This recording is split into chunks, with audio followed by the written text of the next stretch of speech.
Carlo Ancelotti's lack of like tactical prowess or like awareness actually hurts Real Madrid so much. I'm caps, let's shut up our ball. And yes, before you guys come at me, I already know that Davide, his son, is kind of the tactical genius on his coaching staff. But when it comes down to it, Carlo Ancelotti is the one who decides at the end of the day who is starting, who's not starting. So it doesn't matter if his son wants Arda Güler to start. If Carlo Ancelotti doesn't want that, it doesn't happen. And I think yesterday in the El Clasico, from the get-go, it is crazy to see how one thing about the Real Madrid fan base is there are a lot of divided fan bases in this world. There's a lot of player FC in this world. But one thing I can say about Real Madrid and the fan base is that 9 out of 10 times we will always be on the same page about what is best for the team. And what I saw yesterday is that everyone had the same reaction when we saw that starting lineup. Tchouaméni as a centre back, Lucas Vasquez as a right back, Mendy as a left back. And when we saw that midfield three, we all knew. We all knew that if we win today, or if we had won yesterday, it was basically because of brilliance. And I knew we would struggle against Barcelona because when you look at it, it doesn't make sense. It doesn't make sense why Carlo Ancelotti refuses. That's another thing. His stubbornness is gonna cost him his job, and I think because he is so stubborn, we are up to here as a fan base, and it's like we respect what he's done for us as a coach, but we're actually at a point where we just like, you know what, it's fine. Just leave. Just leave. For the sake of your legacy, for the sake of the love that we have for his fans, just leave. Because when we get into the game, right, when we lost 4-0 against Barcelona earlier on this year or last year, it was because of them outplaying us like from the first minute. Yesterday's game was a game of tactical and defensive mistakes.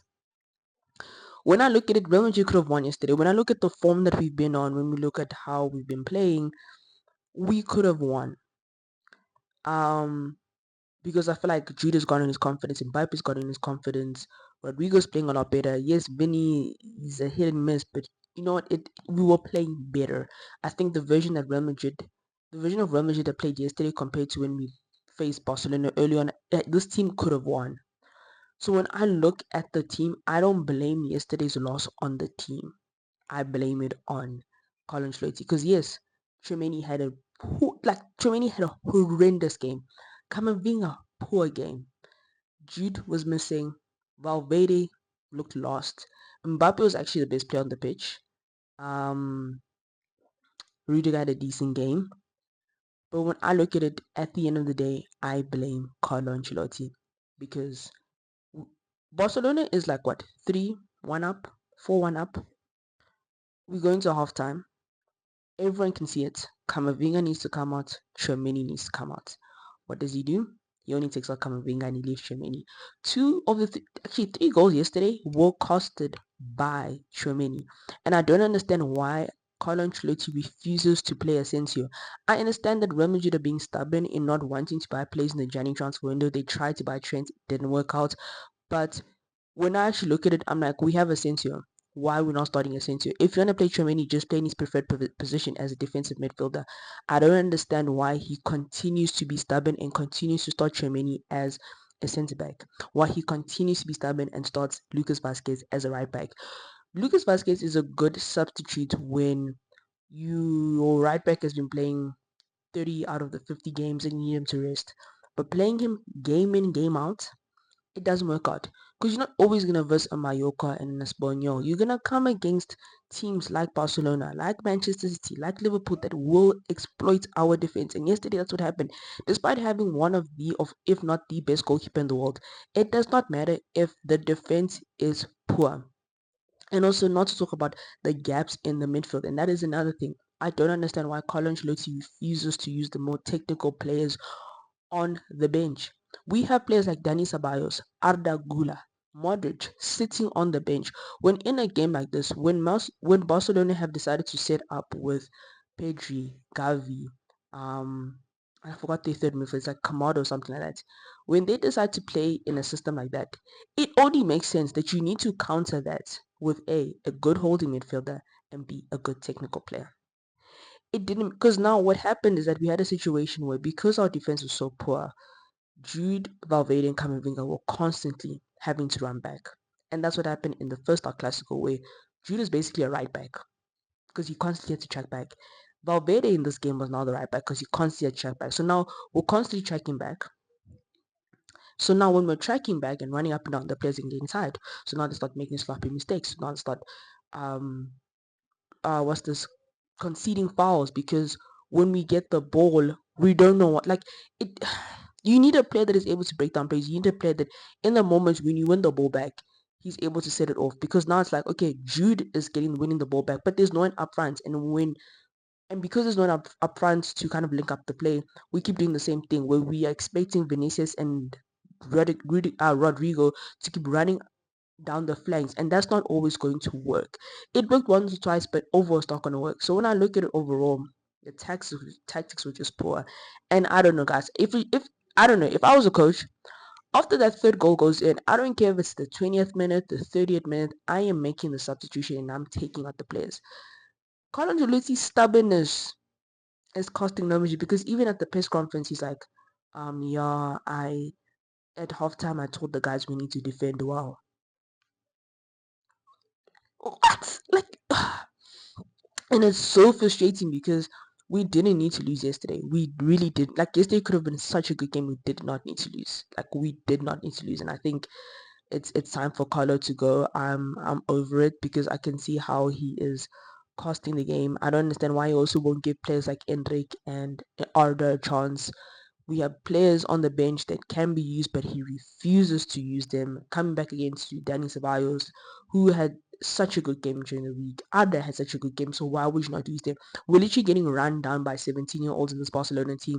You have a wonder kid, a talent on your squad, and you refuse to use him in these games. I don't understand why. Especially when the players on the pitch are not doing anything.